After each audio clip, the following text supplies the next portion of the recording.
السلام عليكم ورحمة الله وبركاته. كم جرتك بجمتوتا في جالتهم توتا هردوتوتا OCM توبي نجيني كيسان بدادان وتناغا جرا الحمد لله. guyyaa har'aasii odeeffannoo hedduu keessanii barbaachisaa ta'ee fi hedduun keessan nagaafataa turtan guyyaa har'aa qabadhee isiniif dhufee jira. Kanatti osoo isin woroon yeroo jalqabaatiif gara YouTube channel keenya dhuftan subscribe gochuudhaan maatii keenya ta'a woroon maatii keenya taatan like share gochuudhaan nu cinaa dhaabbadha. YouTube channel keenya irraa fayyadama. Akkasin fayyadu abdii qabna isin sammootu yakka nu faana baatanii nu hordoftan abdii isin irraa qabna. Kanaaf guyyaa har'aa odeeffannoon an qabadhee gama keessan dhufe mana amma suuraa irraa argaa jirtan kana mana ajaa'ibaati. Mana bifa kana fakkaatu mukaan jalqabna jecha ka'umsi isaa mukaan kan ta'e mana kana fakkaatu ijaaruudhaaf jalqaba isaa irraa kaasee hamma xumuraatti qarshii hamma nu gaafata kan jiru guyyaa har'aa kallattii man qabadhee isiniif dhufee jira. Wantoota kanneen kophaa isaatti isin biraan gahuun kiyyan yaadama jechaadha. Kana jechuun korniisii isaa qabate seeraamikii lafarra galchuun muka qabateedha. Kan kophaa isaatti balbalas kophaa isaatti isin biraan gahaa turuun kiyyan yaadatama. Kanaaf guyyaa har'aa bakka tokkotti deebisee mana tokko ka'umsa isaa irraa jalqabne hanga xumura isaatti qalamii dibne bifa amma argaa jirtan kanaan balbala isaa daawitii galchine keessa seenuudhaaf qarshii hammam nu gaafata kan jedhu kallattii maan isin biraan gaha. Kanaaf jalqaba irratti mana kana yoo ijaaru maal nu barbaachisa maalirraa kaanii maalirratti xumuruu dandeenya kan jedhu isin biraan gaha jechaadha. Kanaaf obsaan yoo hordoftan waan hedduu asirraa fayyadamtanii manichi luukii 65. Kanaaf namoonni hedduun waan kana waan nagaafataniif mana jalqaba isaarraa hamma xumuraan waan jettanii nagaafataniif mana kana isinii filadhe mana bifa kana fakkaatu mukaan jalqabne gubbaa isaa irratti immoo bulukkeettiidhaan jecha meetira tokko fulakkaan gama naannoo meetira tokko bulukkeettiidhaan gubbaa isaa irra ol kaafna jechaadha. Kanaaf mana kana qarshii hammam nu gaafata kan jedhu tokko isaatti gatii isaa isin biraan gaha meeshaalee isaa barbaachisu akkamitti ammoo akka ijaaruu dandeenyu isin biraan gaha jechaadha. Manichi kan masuura irratti argaa jirtan kana egaa manni kun akkuma beekamu mukaan jalqabe akkuma jalqaba irratti isinii kaase mukaan jalqabe jecha mukaan ijaarame mana kana fakkaatu mukaan ijaaranii kana fakkeessan ijaaruun baay'ee tokko nama ajaa'iba. Kanaaf kan kana olis kan ijaaran hedduutu jira jechaadha. Kanaaf mana kana fakkaatu mukaan ijaaruuf maal na gaafataa warra jedhee gaafatetu jira waan ta'eef kana isinii filadhe. Jalqaba irratti mukaan ni ijaarra manicha kana mukaan ijaarree kaanee booda dhoqqee itti dhoofna jechaadha. Dhoqqee kana yoo dhoofnu karaa lamaan dhoofna gara keessaa fi karaa alaatiin dhoofna. Karaa keessaatiin al lamaa fi gara duubarraatiin al tokko akkasitti dhaameetiin kan ijaaramu jechaadha mana dhoqqeedhaan yookaan mukaan gaafa ijaarru. Kanaaf mana kanaaf munni isaa qarshii muka kanaaf jalqaba irraa kaasee hanga xumuraatti barbaachisu qarshii 40 geessuu dandeenya jechaadha. Muka kana itti aansuudhaan dhoqqee isaa dhoofna. Dhoqqee jalqaba gara keessaatiin dhoofne gara alaatiin itti dhoofne sadaffaa irratti gara keessaatiin deebifna. Dhoqqee kanaafis qarshii hammam akka gaafatu ogeessi qarshii 13,000 nu gaafata warroonni hojii humnaa hojjetan kan dhoqqee dhahani. Itti aansuudhaan dhoqqee erga dhoofne kaanii booda waalikii hina jecha mana keenya akkuma ijaarree kaaniin dhoqqee osoo hin dhahin waalikii isaa akkuma luka isaa hina dhakaan hina dhakaa keessa isaa fi ala isaa keessa illee liishoo goone ala irra isaas luka hina naannoo seentii 30 hamma 50 hina jechaadha. Kanaaf dhakaan mana kana jalqaba isaa irraa kaasee hamma xumuraatti yookaan ammoo keessa liishoo isaa irraa kaasee alarraan naannoo waalikii yookaan luka manichaa itti hinuun dhakaa qarshii 6,000 nu gaafata jechaadha. Itti aansuun akkuma dhagaa hiine dhoqqee gara lamaan keessaaf alarraan dhoofne shiboo manicharra waxxara manicharratti uffifamee irraan ashawaanii rukutamutu jira jechaadha. Kanaaf dhoqqee erga dhoofne kaane shiboo san manicharratti erga uffifne ashawaa itti rukutuu dandeenya jechaadha. Kanaaf filatamaa yeroo baay'ee irraan jigu shiboo kana fayyadamuu qabna. Ashawaa fi dhoqqee jidduutti kan waxxaramu kan uffifamu jechaadha. Shiboo kana uffifnee kaane ashawaa gara alaatiin ta'e gara keessaatiin dhoofna. Kanaaf guutumaan guutuutti ashawaa mana kana keessa isaas jalqaba akkanumatti dhoofne lammaffaa irraa immoo smuuz goone hin dibna jecha fuula isaa hin bareechifna hin lassanu kan jarri jedhan kana jechaadha. Hin lassanna ashawaan guutumaan guutuutti mana kana gara keessaa fi gara alaatiin iddoo bolokkeetti itti fayyadamnuu fi iddoo koloniin balbala irratti dhaabbatu koloniin kun dhaabbatu itti fayyadamnu guutumaan guutuutti ashawaan mana kanaaf ga'u qarshii 10,000 nuuf ga'a jechuudha. Kan ammoo makiinaa lama makiinaan tokko yeroo kana 5,000 jira jedhee guyyaa darbe san biraan ga'uun kiyyan yaadatama. Qarshii 10,000 ashawaa manicha kanaaf ga'u qopheessuu ni dandeenya jechaadha. Itti aansuudhaan ashawaa kana faana simmintootu fayyadama. Simmintoon jalqaba isaa gaafa luka manichaa hiinu naannoo tokkotti dhoqqee gaafa dhahamu manichatti dhoqqeen gaafa dhahamu simmintoo hamma tokkotti dabalan jechaadha. Maaliif dafee akka qabatuu fi yookaan ammoo akka irraa hin jenneef jecha dhoqqeen kun. Kanaaf ashawaa isarraa kaasee yeroo dhoqqee dhoofnu irraa kaasee waalikii yookaan luka manichaa gaafa hiinuu fi keessa isaa liishoo akka argaa jirtan kanatti kan ittiin hojjannuu fi kan mana ittiin rukunnu ashawaa harmaataa kana ashawaa walitti manni kan ittiin rukunnu simmintoon jalqaba irraa kaasee hanga xumuraatti barbaachisu kuntaala saddeettama jechaadha. Kuntaala saddeettama yeroo kana kuntaala tokko qarshii 500 jira isiniin jedhee jira. Kuntaala saddeettama kana naannoo qarshii 40,000 nu gaafata jechaadha. Simmintoon manicha kanaaf nuuf gahu. Itti aansuudhaan egaa shawaa isaa egaa rukunnee booda shawaa erga rukunnee booda qalamee osoo hin dibiin koornisii galchana jechaadha. Yookaan ammoo mana fincaanii ni qotama. Manni fincaanii alaarratti seeftii taankarii fayyadamuu dandeettan jechaadha. Yerroonni mana akkana gurguddaa jaaratamu balbala isaa afur irratti seeftii taankarii fayyadamuu dandeettan. Yookaan ammoo mana fincaanii isa alaarratti fayyadamtan bal'iftanii yookaan fageessitanii qotuu dandeettan. Mana fincaanii gaadaa bultii keessatti ijaarattan ammoo isaan tubboodhaan garas geeffama waan ta'eef keessa mana yookaan algaa bultii keessan mana bultan keessatti yookaan immoo kilaasii bultii keessatti qotamuun hin barbaachisu jecha tubboodhaan kan geeffama. Isaas gatii isaa meeshaalee isaa barbaachisa hunduma isaa isin biraan gaha jechaadha. Kanaaf seeftii taankarii balbalarratti kan qotamu osoo hin taane kana isin dhiyeesse seeftii taankarii mana fincaanii alarraatti fayyadamna jechaadha. Kanaaf mana fincaanii alarraa kana qarshii 10,000 nu gaafata qotuudhaaf. Qarshii 10,000 qochisiifnee hojjechuu ni dandeenya jecha manuma liishoo mana keenyaa waliin walitti galchinee bifa sanaan hojjisiisuu ni dandeenya jechaadha. Kanaafi egaa kan goone shaklaa lafa isaarraa yookaan immoo seeraamikii lafa agarsiisuun qarshii 33 nu gaafata jechaadha. Itti aansuun koornisii mana kana ala barandaa isaarras qabatee keessa manaa qabatee kutaawwan jiru hundatti galchuudhaaf qarshii 24,000 fi 500 nu gaafata jechuudha. Manichi kun gaafa hirree nu gaafa shallan nu kaaree 98 keessi mana kana. Kanaaf guyyaa darbe koornisiin kaareen tokko qarshii 200 koornisii 250 isin hojjedha 250 kaareen tokko. Kanaaf yoo kana baay'iftan qarshii 24,000 fi 500 geessuu dandeenya jechuudha koornisii mana kana. Itti aansuun seeraamikii mana kana manichi kaaree 98 isin jedhee jira. Kanaaf kaareen tokko qarshii 300 kan inni hojjetamu. Kanaaf 33 ogeessaa kafaluu wal qabate 33 jecha. Seeraamikii yoo galchinu ogeessa addatti barbaachisa. Koornisii warra galchan warruma koornisii isin galchitu meeshaa tokko illee osoo hin bitin ogeessaafis osoo hin kafalin akkanumaan isin galchan jechaan.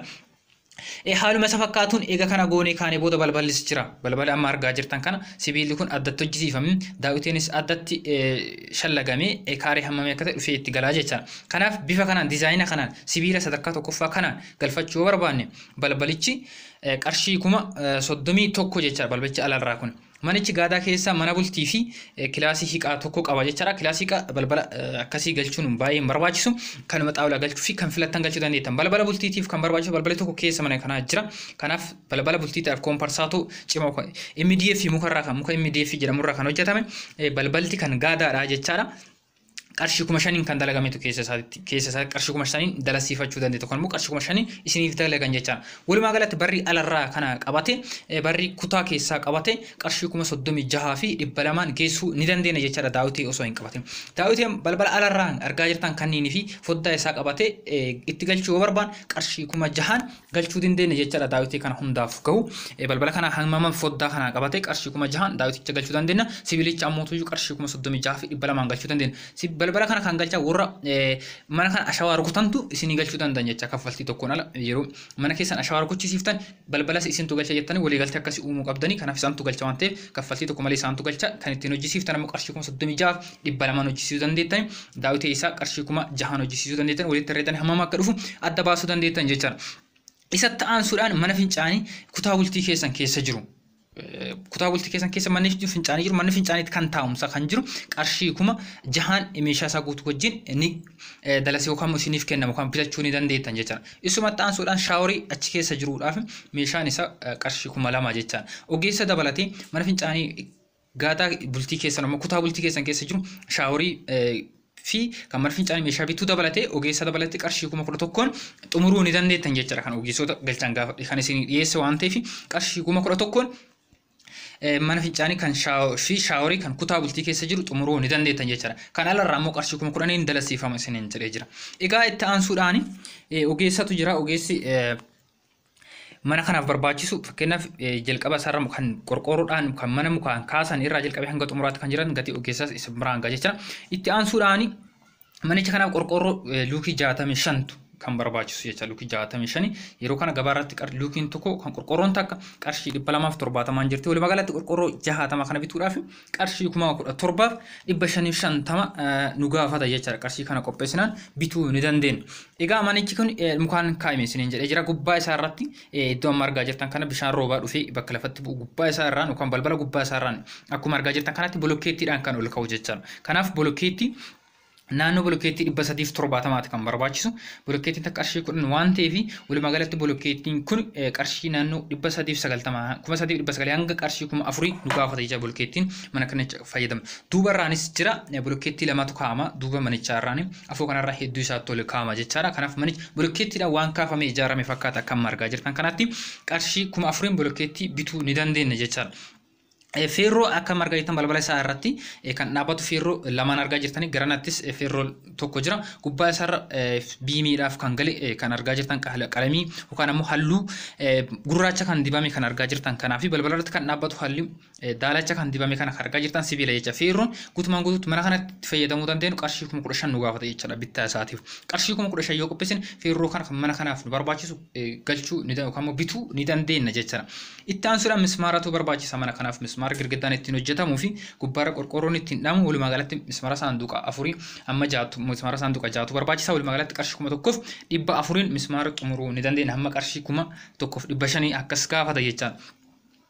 Egaa walumaa galatti ogeessi mana kana meeshaan bittaa meeshaalee kan amma simbiraan gaayigati isa tokko isaaniitti kana walumaa galatti xumura saggatii meeqa akka jedhu simbiraan gaha jechaadha. Kanaaf obsaan hordofa dhoqqee dha'uudhaaf qarshii 13,000 gaafataman jecha kana dhoqqee dha'uudhaaf naannoo qarshii 120 herreegatan luukiidhaan herreegatanii kan dhaan jecha waalikii manichaa kolku manichaa hidhu ta'e ashawaa manichatti rukutuu ta'e walumaa galatti naannoo qarshii 40,000 nu gaafatanii. Ogeessi bolokkeettii kaa'u ferroo hidhuu fi qorqorroo dha'u walumaa galatti walii galatti isin shallagee jira inni qarshii naannoo qarshii 15,000 kan gaafatu jecha walumaa galatti manicha kanaaf ogeessi jalqaba isaa rakkaatee hamma xumuraatti nu hojjechuu danda'u seeraamikii isaa galchuu jalqabate lafa qorqorroo kaasuu fi muka kaasu wal qabate qarshii naannoo 75,000 nu gaafata jechaadha. Qarshii 75,000 ogeessa mana kana kaffaltii ogeessaaf kaffalamu xumuruu dandeenya jecha. Walumaa galatti manicha amma isiniin jedhe kana sadarkaa amma irra jiru kana irra geessuudhaaf sadarkaa jalqabaa mukarraa kaasee hamma ashawaa itti dhoofne dhoqqee dhoofne bifa kanaan foddaa kana fakkaatuu fi balbala kana fakkaatutti galchine keessa mana haala amma isiniin jedhe mana fincaanii fi shaaworii keessa manaatti kutaa manaa keessatti galchine alarratti mana fincaanii hojjanne manichi kun ofii isaa alarraan kutaa tokko qaba gara keessaatiin kutaa lamaa fi saaloonii meetira 7 meetira dheerina meetira 7 fi garaan isaa meetira 4 ta'e kan qabuu fi walumaa galatti mana luukii 65 jecha diizaayina kanaan hin hojjetama yoo ta'e qarshii 330 nu gaafata jechaadha. Jalqaba isaarraa kaasee hamma xumuraatti ogeessaa kaffaluu jalqabate foddaa kana qabate meeshaalee mana keessatti ittiin nyaata ittiin dhudhan qofa osoo hin dabalatin bifa kana fakkaatuun bareede isinii dhiyaachuudhaaf naannoo qarshii 330 nu gaafata jechaadha. Dhiifama taasa ta'e qalamii isaa ittiin hirreennu waan ta'eef yeroodhaaf argachuu waan hin dandeenyeef isa ittiin hirreennu waan ta'eef isaan alatti qarshii 330 qopheessinan manicha bifa kana fakkaatu bareeda bifa kana fakkaatuun bareechitanii foddaa kana fakkaatu fi balbala kana fakkaatu gubbaa isaa irratti bolokkeettii kana fakkaatu keettanii mana mukaan ijaarame mana dhakaan ijaarame caala bareechiftanii akka kanatti ijaarachuu yoo barbaadan qarshii 330 qopheessina ijaarachuu fi ijaarachuu ni dandeettan jechaadha. Kanaaf immoo ijaaruu barbaadan qarshii hamma kana isin gaafata. Kanaaf hedduun keessan gaafii kana waan na gaafataniif deebii isiniif ta'a jedhee waayyaa jechuudha. Injiinara feetanis yoo hojjisiiftan herreega kanaan fi kanaan ala fidamuu wanta hin dadhabne jedha jechaadha. Kanaaf tokko isaati mukaan gam gaafata mukni kun qarshiitti yoo jijjiirame hammam ta'a dhagaa hammam gaafata dhagaan kun yoo qarshiitti jijjiirame hammam ta'a fi ogeessota hedduu faana ta'e kan isin hojjedhee fi dandeettii ofii kiyyaa qaburraa kaasee kan isin hojjedhe waan ta'eef injiinar kamis hojjisiiftan qarshii kanaan mana kana ijaaruu ni dandeenya jecha manichi luukii 65. Egaa kabajamtoota fi jaalatamtoota hordoftoota keenya odeeffannoo guyyaa har'aa qabadhe isin dhufee kan hanga ammaa san biraan gahaa ture kan jecha viidiyoo biraatiin odeeffannoo biraatiin yeroo biraa viidiyoo biraa qabadhe isiniif deebi'a. Kanaaf waan gaafii isinitti ta'e kamuyyuu karaa koomentiitii fi karaa lakkoofsa bilbilaa keenya isin kenneen nu argachuu dandeettan. Imo keenya WhatsApp, Telegram fi Facebook Messenger keenya nu argachuu fi gaafachuu waan gaafattan kamuuf deebii argachuu ni dandeettani. Kanaaf odeeffannoo guyyaa har'aa qabadhe dhufi kan hanga ammaa isin biraan gahaa ture gaafii keessan irratti hundaa'uu fi ofii keenya beekuu qabda waan jedhe yeroo itti aan qabadhe isiniif dhiyaadha. Waan hanga xumuraan hordoftanii ulfaadha galanni keessan guddaadha irra deebuudhaan woroonni yeroo jalqabaateef gara YouTube channel kanaa dhuftan subscribe gochuu hin dagatinaa like godhaati bira darbaa isiniin jedha nagaan tura.